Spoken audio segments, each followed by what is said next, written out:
Broadcasting from the business capital of the world, this is the Podcast Business News Network.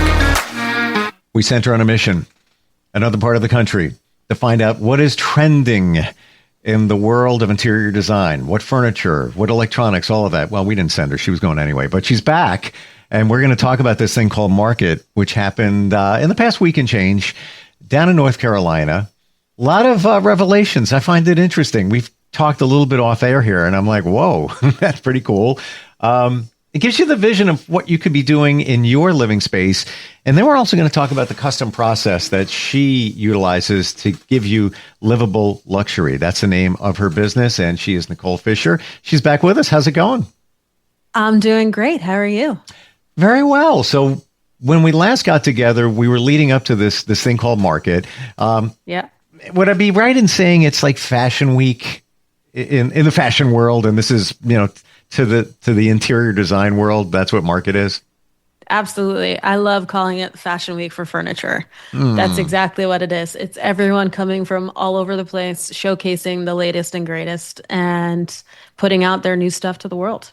Is it true with everything? Side note, disclaimer, I don't do politics, but with everything that's going on in our world, that there is a major accent, spotlight, push for American companies and retailers right now that you're seeing at this market? 100%. There is a huge push toward domestic manufacturing, domestic creation, where we can kind of take and utilize these existing factories and plants that are here, and textiles that are made in the U.S. and just all the goods that are made here. How could we utilize them and really lean into them as much as we can because of all of the climate that's happening? So much of what we technically used to source was overseas, but we're seeing such an increase in pricing that I did really try to look for and make relationships with people that are based in the U.S.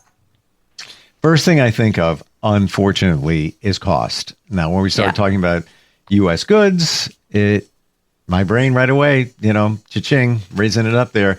What are we talking about? Should we be anticipating big increases, whether it was a tariff if you got it from another country or if you were getting it from the United States? Does it kind of equal out, or where are we at? I want to say we're probably equaling out. Really? In the end, the funny thing is even if they're manufactured here, let's talk a sofa, for example, the frame is built here, the fabric is here, but the guts of that sofa, the foam, is sourced from overseas. The staples that are used in there is sourced from overseas. The springs, there's so much that comes from overseas that it's impossible to get 100% made furniture, at least here. It really is impossible. Wow. So if the fabric per se is not giving you that upcharge, the foam is probably giving you that upcharge. So maybe in a smaller scale, smaller quantity, but labor here costs a lot more money. So it's just, where is that line? And we are, the thing about the US is that it's a little more transparent, whereas this idea of tariffs for our European vendors, for example, is still a giant question mark. So we can know what we're paying right now, but by the time it gets through customs and gets into our hand, we could be incurring costs that we had no idea were coming. So at least for the US stuff, we know the cost, we're seeing it up front. So it's a little more easy to kind of understand from A to Z how it's getting here and what it's going to cost. Bottom line is you got to pay either way, whether it's coming from overseas or coming here. If you want to make some changes, let's talk about those changes. What are some of the things that initially when you're going to this event that stood out? What blew your mind? Oh, there was so much amazing stuff. There was just really, really beautiful pieces. There were a ton we love our vintage. There were a ton of vintage vendors there. Okay, I'm going to jump Bringing right in in, there. yeah. When we say vintage, what's trending? How do we describe vintage? What, for the most part, in terms of the trend? How do we describe Like what era? vintage? We're talking 60s, 70s, Victorian, like what? Yeah, I mean, we're talking like 18th century French. There was a ton Wow. of. Then we are certainly see a ton of mid-century. And we get a lot of vendors trying to kind of lean into that much older English, early 1900s, I would say is really what you see here and what I saw. Those are those kind of three areas. I don't know why, but I love that period. Like the turn of the century. I don't know what it is. Like it just resonates with me in a weird way. Maybe in a past life I was there. I don't know. It's just You probably were. you may be joking or not, but I agree with you. Yeah. I I have a thing for the the mid 1800s. I don't know what it is. It's just there's something there. What about technology? What did you see? There were such cool pieces, and I saw a few of them, which just totally blew my mind. There were these cabinets that had remotes that flipped up, and the TVs would come in and out of them. They could be positioned at the end of your bed. They could be positioned against the wall. It's this idea of just being able to totally close away something. You open it up and you look and you see this gaggle of wires back there, and it's incredible how we're able to kind of tailor things to look so clean and beautiful. But all of they got the speakers, they have the TV, they have all the things that you would want. It's just able to tuck right away. I'm not being negative here, but don't you think we would have had this already? This whole, press a button, Yeah. that kind of thing, right? I mean, I feel like I did see it like a long time ago, but it was just like in celebrity homes. Like Right. these things cost so much money and they were so innovative. And same thing with fashion. Slowly things start to like trickle down and become, more mass market, and we're able to see it at a much more affordable cost. This isn't something that's just custom for, the one of one. They're able to kind of go and be for the mass market here. So it was cool to see something like that in a piece that was so beautiful and doesn't necessarily look like, one of those kind of tech pieces. I get you. Because Yeah. you see them sometimes and they're like, they just don't have the right look. Exactly. But it sounds like beautiful pieces that are fine by Yeah. themselves, but oh wow, I pressed the button and TV came out. Remember the cartoon The Jetsons? Yeah. And that's what it sounds like. That was a cartoon from the 70s where Space Age Family, but everything Yep. was that press a button, things happen, TV comes out of nowhere, that kind of thing. Other technology, anything else that stood out? I think those were like the two things. Actually, the other thing that I'm seeing so much are these cordless lights that don't need to be plugged in. Everything is just no longer are just lamps. They're sconces, they're outdoor lights, they're everything that just have these LED capabilities that Yep. just need to be charged. And it's incredible because you can all of a sudden put lighting where you would never be able to put it before, like on a shelf or, in a bathroom, like somewhere that's just totally so got cool you. and unique. We're building a studio in the other side of this glass in front of me right here. And we just bought those. And not only is it a lamp that is, the battery lasts so long, first of Yep. all, but you just touch the top of it and you can change the intensity. Or you can change the color temperature. You want it more white. You want it more yellow. It's amazing. But again, that stuff, limited battery time. Like we bought it like a couple of weeks ago. Turned them on. I haven't charged them since, and we shut them off maybe in Wow. the evening. We use them for, studio shoots and things like that. But yeah, to your point, it's pretty amazing. And not expensive. That's Right. the other part of it. They can do this really cheap. $20, you have a lamp. It's cool. Even in restaurants, I'm seeing that more and more now. Yes. At tables, low profile lamps, but just enough light to maybe see a menu and things like that and just set the stage. And they're not walking back there recharging those things all the time. It lasts a long time. Yeah, totally. And also, it's much safer than a candle, right? Point. So it's almost, just replacing a candlelight, in my opinion. I agree. And doesn't look cheesy because the candle's beautiful, right? But then, then we gravitated over to the battery operated ones, and they're all right, but they're kind of cheesy. These lamps are kind of classy and more light. It projects it down, just a whole different vibe. This is what you do. You source, you shop, you identify trends, what's available out there. This is all part of your custom process with Livable Luxury. Can you walk us through that process? Yeah. So the custom process we love to do, because if we find a beautiful frame that we love, but it's just not the right size for your space, that's where this custom process comes in. And we're able to customize that to the inch to make sure that it looks exactly how it should. And we have consistently been using manufacturers throughout the states, trying to find the right people that are going to not only execute the vision, they're going to do it in a way that's cost effective, that's comfortable, that is really done in a good amount of time. We're talking 8 to 12 weeks max, and really be able to, package that up, get it to a receiver, and it should look like the drawing that we gave to you.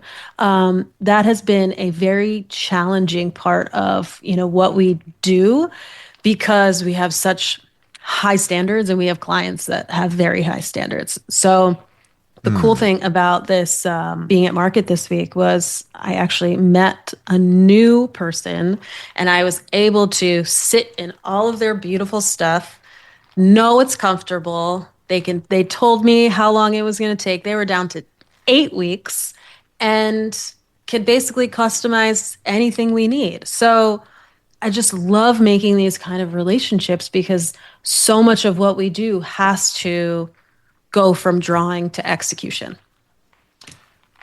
When you provide drawings, are we talking about renderings? Are we talking about drawings, or it really depends on the project? Depends on the project. I mean, sometimes it's on a napkin, sometimes, and then we're just super inspired by something, and it's just, really quick. If we're at the point where we're getting pricing from, our vendor, ready to place the order, that usually has to go through a more technical process. So we'll put that in CAD, or we'll put that on the computer and visually get it to a point where they understand what we're talking about.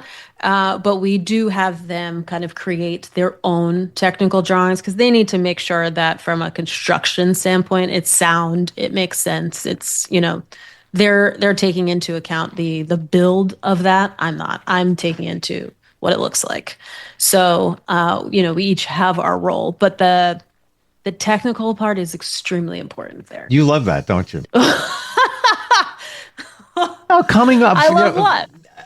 It's the best. You have a napkin in front of you, and we're looking. I'm describing. I want a TV cabinet that looks like it's from 1975. Right, I'm going hypothetical here, and I want the TV to come out of it. And I'm thinking about this and thinking about that, and we're just starting with an idea, and now you're researching what does a TV look like in the 1970s, whatever, and making it happen. That's gotta feel good. It's the greatest feeling when that packaging is unwrapped and you see that little speck of thought that was in your brain come to life.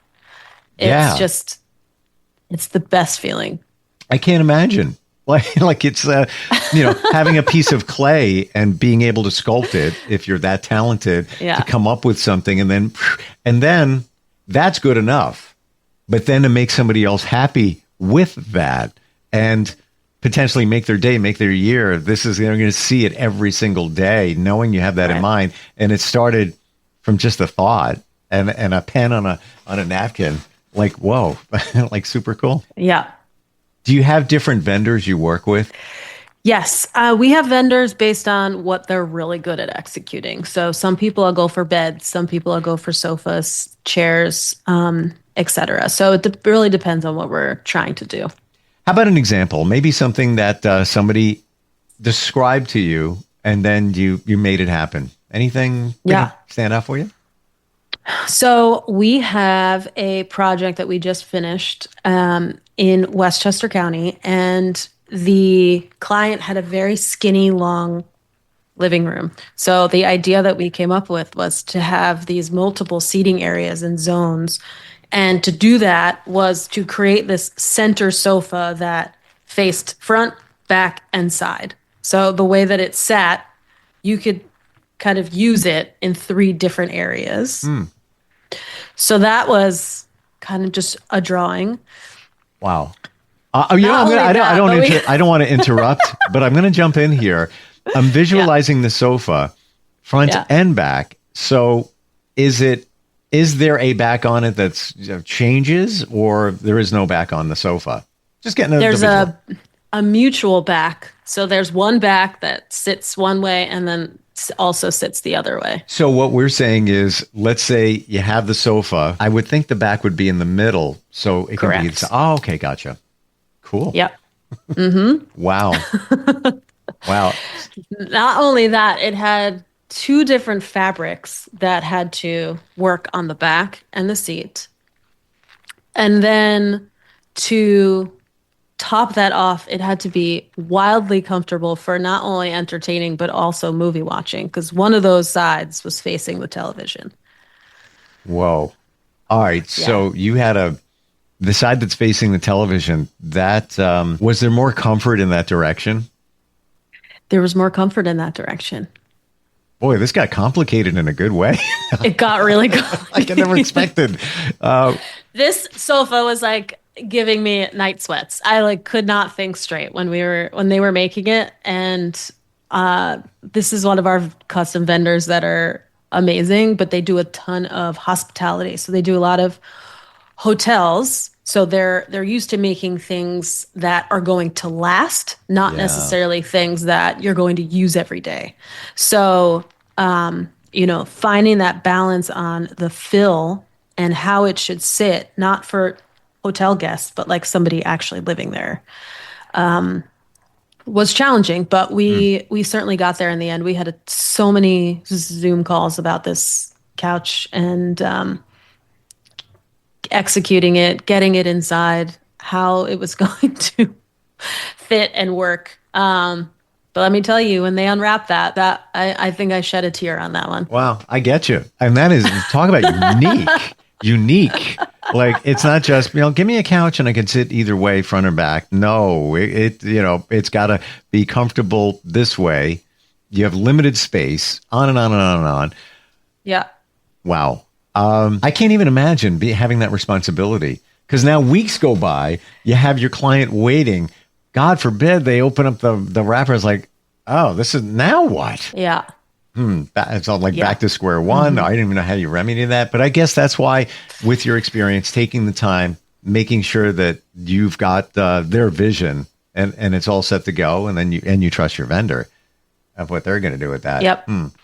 Honestly, that's what you pay for with a designer. It's not just like an aesthetic. You pay for my relationships and my ability to work with someone to execute a vision. And that's really what is so special about the designer that you hire. It's who they know and who they're able to work with to make a vision come to life. It's like when somebody says, I got a guy. Like you do, guy or girl, whatever, doesn't matter. Yeah. But it's not like somebody comes to you and you're like, yeah, we could do that. And now you're like, all right, got to Google, got to find somebody quick, got to make them happy. You mentioned hotel quality for durability, etc. Do you sometimes take that mindset? Because I remember when I renovated a backyard about 10 years ago, but even less than that, and it was a big deal. I thought resort.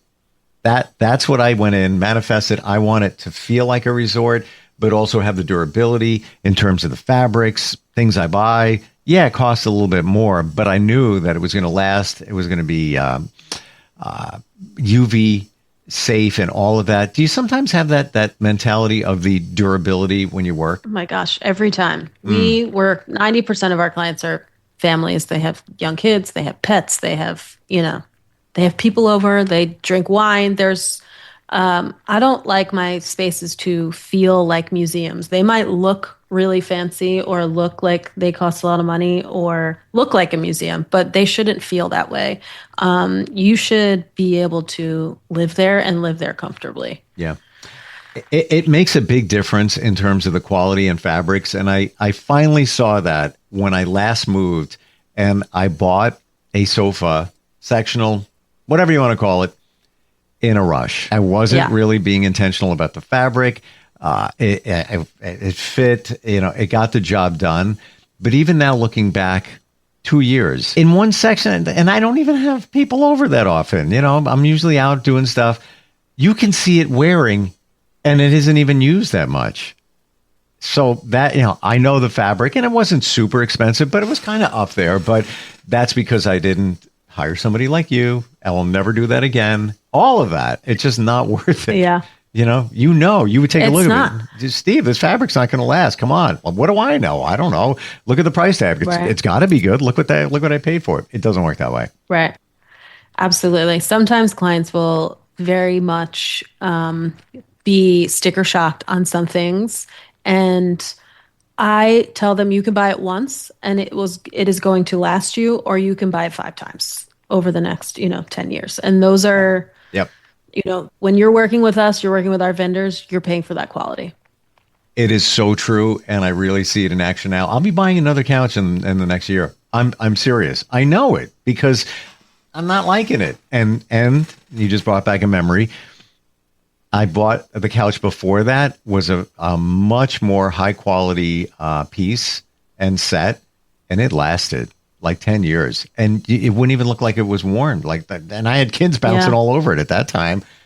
It does make a difference. Right. How do we find you? How do we connect?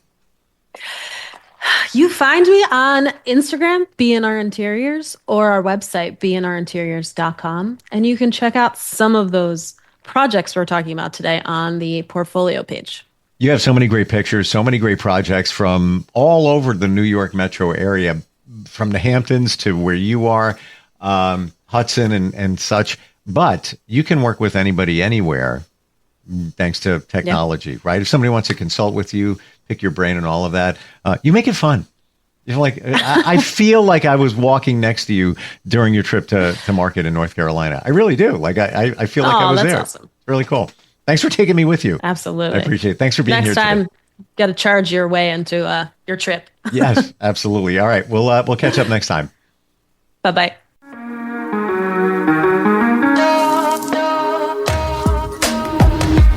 Broadcasting from the business capital of the world, this is the Podcast Business News Network.